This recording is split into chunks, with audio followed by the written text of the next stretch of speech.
দি learning T নতুন এটা ভিডিঅ'লৈ আপোনালোক সকলোলৈকে স্বাগতম জনাইছোঁ। আশা কৰোঁ আপোনালোক সকলোৰে ভালেই।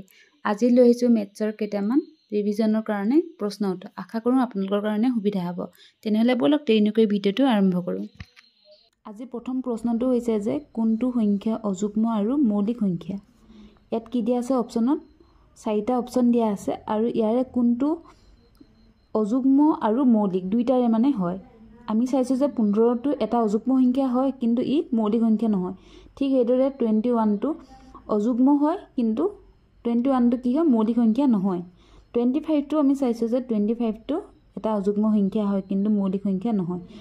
আৰু 29টো কি হয় এটা অযুগ্ম সংখ্যা হয় আৰু এটা মৌলিক সংখ্যাও হয়। গতিকে অপশ্যন নম্বৰ 4 নম্বৰটো হৈছে ইয়াৰ শুদ্ধ উত্তৰ। আৰু মৌলিক সংখ্যা কোনবিলাক আপোনালোকে হয়তো জানে আৰু আগৰ ভিডিঅ'ত দিয়া আছে যে কোনবিলাক মৌলিক সংখ্যা কয় কোনবিলাক স্বাভাৱিক সংখ্যা কয়। যদি কোনোবা চোৱা নাই চাই ল'ব। 2 নম্বৰ প্ৰশ্নটো হৈছে যে প্ৰথম 25টা স্বাভাৱিক সংখ্যাৰ যোগফল কিমান। আমাক কি কোৱা আছে যে স্বাভাৱিক সংখ্যা 25টাৰ যোগফল কিমান সেইটো আমাক সুধিছে। এতিয়া আমি কি কৰিম স্বাভাৱিক সংখ্যাকেইটা যদি এটা এটাকৈ লিখি যদি আমি হিচাপ কৰি যাওঁ তেতিয়াহ'লে কি হ'ব আমাৰ সময় নহ'বগৈ। গতিকে আমাক কি বুলি ক'ব কৈছে যে আমাক সুধিছে যে প্ৰথম 25টা স্বাভাৱিক সংখ্যা যোগফল সুধিছে। এটা এটাকৈ কৰি থাকিবলৈ আমাৰ যিহেতু পৰীক্ষাত ইমান টাইম নাই গতিকে আমি কি কৰিম স্বাভাৱিক সংখ্যাটো কি বুলি ধৰিম n বুলি ধৰি ল'ম আৰু তাৰ যিটো ফৰ্মুলা আছে সেইটো আমি লিখি ল'ম প্ৰথমতে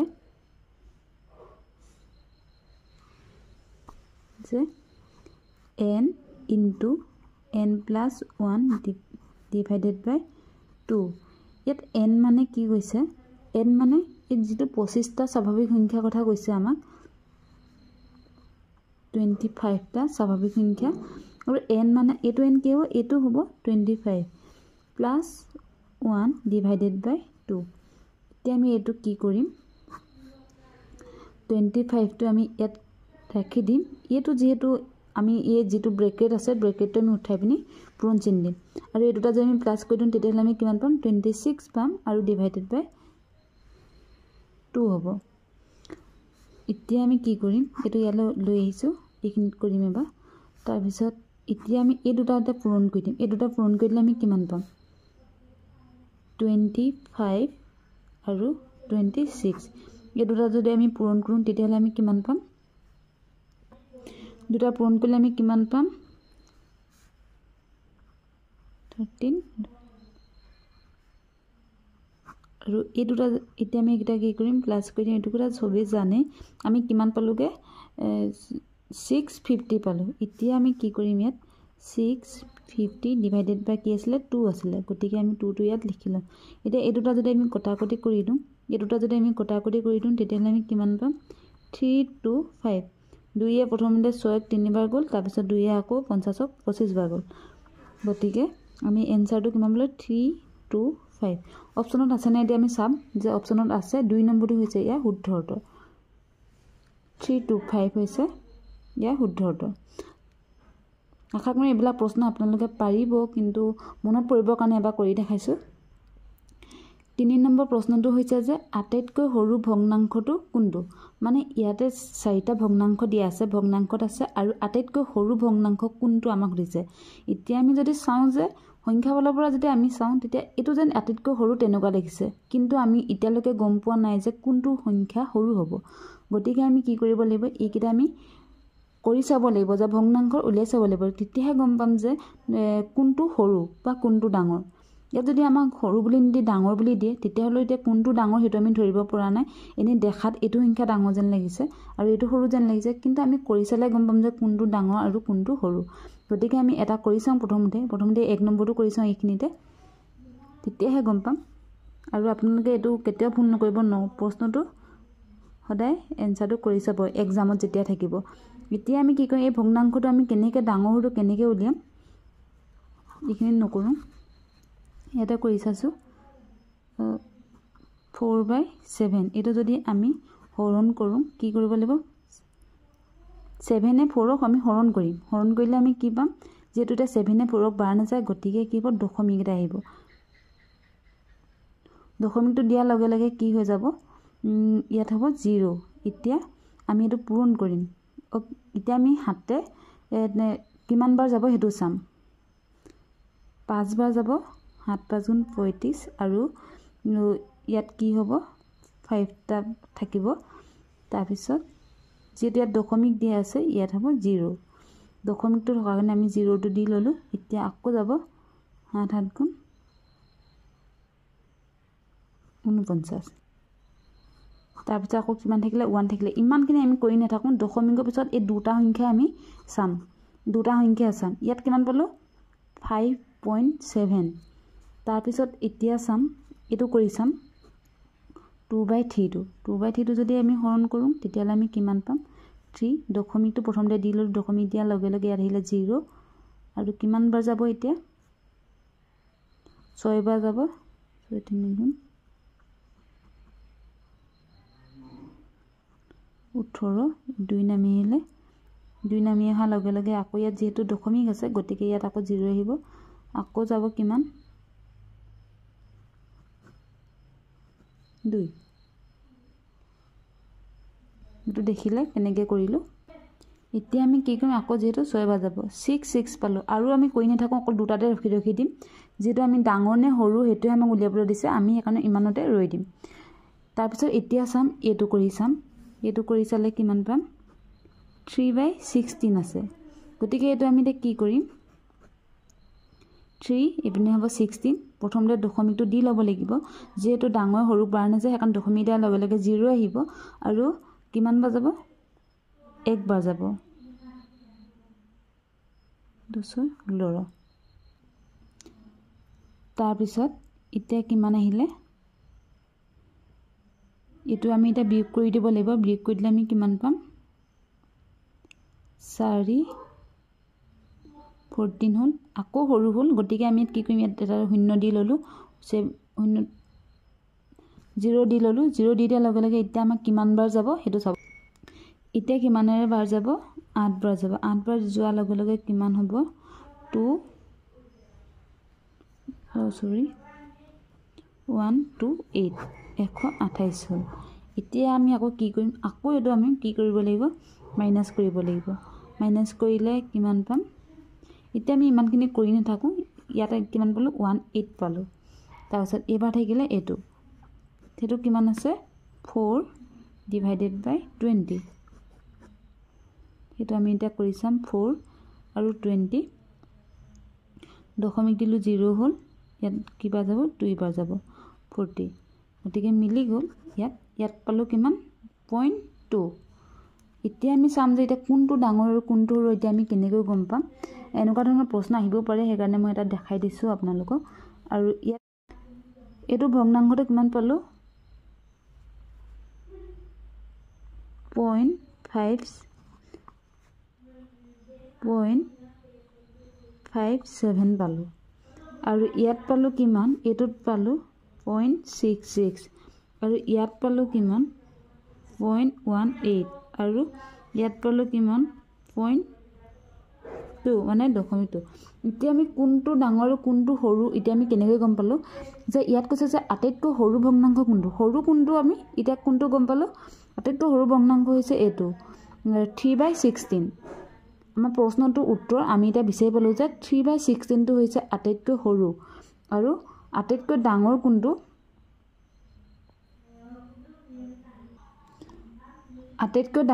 হ'ব 3/2 2/3 এটো হৈছে আটাইতকৈ ডাঙৰ কেনেকৈ ডাঙৰ বুলি গম পালো আৰু কেনেকৈ সৰু বুলি গম পালো এইখিনিতে কৈ দিছো যে এটো চাব পাৰে যে ইয়াত দশমিকৰ পিছত 57 আছে আৰু ইয়াত আছে যে দশমিকৰ পিছত 6 আছে আৰু ইয়াত দশমিকৰ পিছত আছে যে 18 আৰু ইয়াত দশমিকৰ পিছত আছে 2 গতিকে আটাইতকৈ ডাঙৰ বুলি ক'লে মানে হ'ব 2/3 আৰু আটাইতকৈ সৰু বুলি ক'লে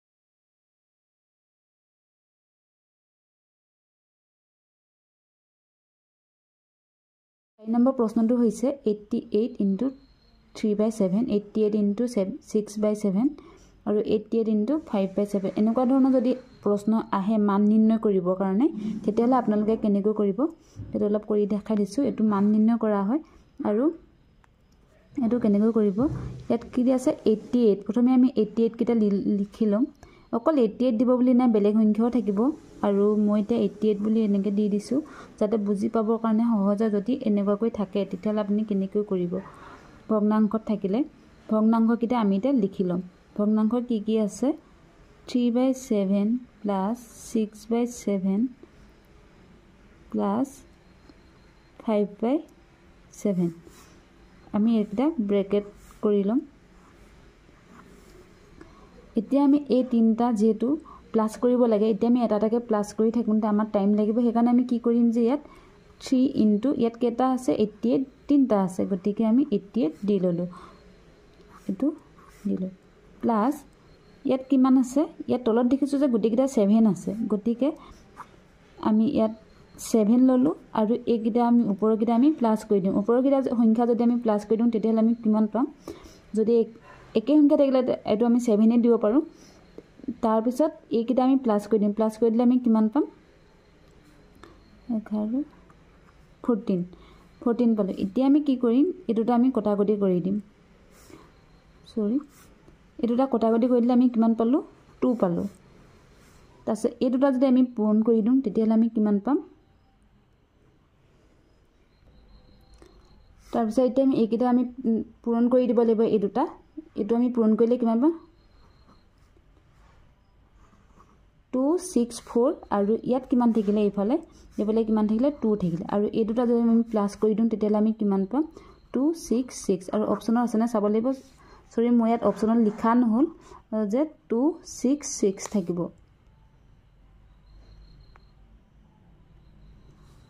অপচন 5 নম্বৰটো হৈছে ইয়া শুদ্ধ অৰ্থ মানে 266 থাকিব কিন্তু মই ইয়াত অপচন কিটা লিখুনতে অলপ ভুল হৈ গল মানে অপচনটো যেটো মই নিজে বনাই কৰা হয় সেই কাৰণে এটো প্ৰশ্ন অপচনটো দিবলে থাকি গল তাৰ বাবে বেয়া নাপাব বা ভুল নুবুজিব আৰু ইয়াৰ উত্তৰ হৈছে এটো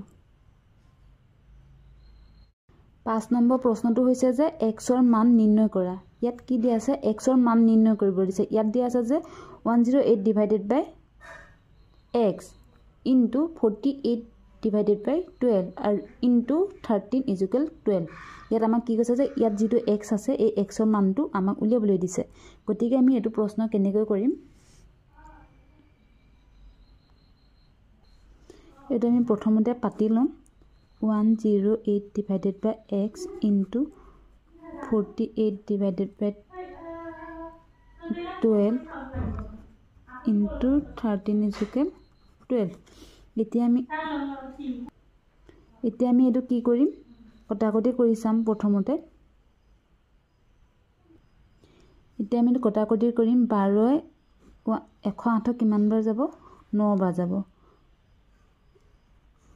কিমান থাকিলে 9 by x into এটো 48 to ডাইৰেক্ট 48 হ'ব 48 into 13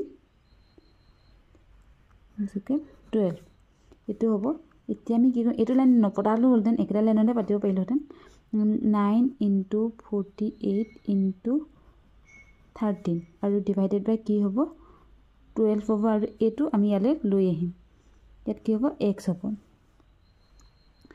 এই x টো কোবা পালো মই কৈ দিছো এই যেটো x আসলে x টো এফালে লৈ আহিলো আৰু ইয়াত যেটো 12 আছিলে 12 টো এটো সাইডে লৈ আহিলো এতিয়া আমি কটাকটি কৰিম যে 12 48 কিমান বাৰ যাব 4 বাৰ যাব 4 বাৰ গলে মানে কিমান থাকিলেগে আমি যদি এটোটা পূৰণ কৰি এই গুটে তিনটা যদি পূৰণ কৰি দিম তেতিয়া আমি কিমান পাম তলত যেটো একো সংখ্যা নাই আৰু ওপৰত কি আছে ওপৰত ইয়াতে মই লিখি দিছো 9 into 4 into 13 আছে তলত একো সংখ্যা নাই আৰু ইজুকেল কিমান x আছে এতিয়া আমি কি কৰিম যে এই গুটে তিনটা পূৰণ কৰি দিলে ইজুকেল x এই গুটে কিটা যদি পূৰণ কৰিম তেতিয়া আমি কিমান পাম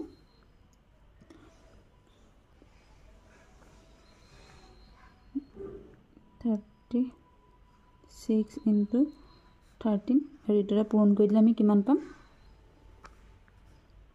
468 এটো হৈছে ইয়া শুদ্ধ উত্তৰ অপচনত আছে না আমি চাম অপচন 4 নম্বৰটো হৈছে ইয়া শুদ্ধ উত্তৰ 468 ইয়াত দেখিছে যে 468 মানে আশা কৰোঁ এনেকুৱা ধৰণৰ যদি প্ৰশ্ন আহে আপোনালোকে পাৰিব।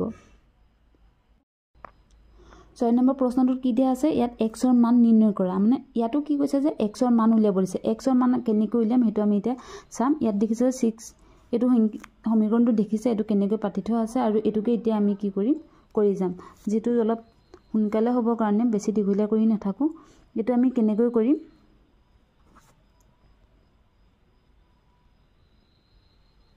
ইয়াত দেখিছে যে মাজতে যে প্লাছ চিন এটা আছে। প্লাছ চিন থাকিলে মানে কি হ'ব, এইটো এনেকৈ পূৰণ হৰণ নহয়। গতিকে আমি এই দুটা প্ৰথমতে পূৰণ কৰি ল'ম। এই দুটা যদি পূৰণ কৰি দিওঁ তেতিয়াহ'লে আমি কিমান পাম, 6 × 3 = 18 into plus x into 4। Direct কৰি গৈছোঁ, আকৌ এটা লাইন কাটি থকা নাই। তাৰপিছত এই দুটা যদি আমি হৰণ কৰি দিওঁ তেতিয়াহ'লে আমি কিমান পাম, 5 35 কিমান বাৰ যাব, 7 বাৰ যাব ইনটু 20। তাৰপিছত এতিয়া আমি কি কৰিম,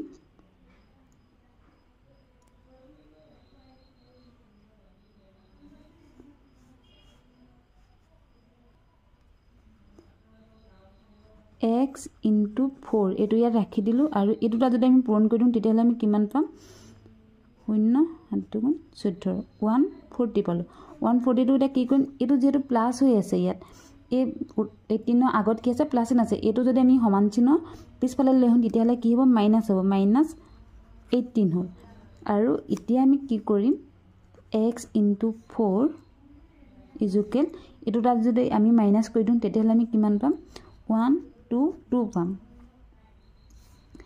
এতিয়া x ইজুকেল 122 ডিভাইডেড বাই কি হ'ব, এই 4টো ইয়ালৈ লৈ আহিম 4। এতিয়া আমি কি কৰিম, এই দুটা কটাকটি কৰি দিম বা হৰণ কৰি দিম। এইটো 122ক যদি 4ৰে হৰণ কৰোঁ তেতিয়াহ'লে আমি কিমান বাৰ যাব, তেতিয়াহ'লে আমি কিমান পাম, আপোনালোকে নিজে এবাৰ কৰি চাব, 30.5 পাম। এইটোৱে হৈছে ইয়াৰ শুদ্ধ উত্তৰ। আৰু অপশ্যন নম্বৰ কিমানত আছে, অপশ্যন নম্বৰ 3 নম্বৰটো হৈছে ইয়াৰ শুদ্ধ উত্তৰ, 30.5। একদমেই সহজ, আপোনালোকে যিকোনো প্ৰশ্ন উত্তৰ। আজি ভিডিঅ'টো ইমানেই। ভিডিঅ'টো চাই কেনেকুৱা পালে জনাবলৈ নাপাহৰিব আৰু যিমান পাৰে বন্ধুবৰ্গলৈ শ্বেয়াৰ কৰিব। নতুন এটা ভিডিঅ'ত আকৌ লগ পাম। ধন্যবাদ।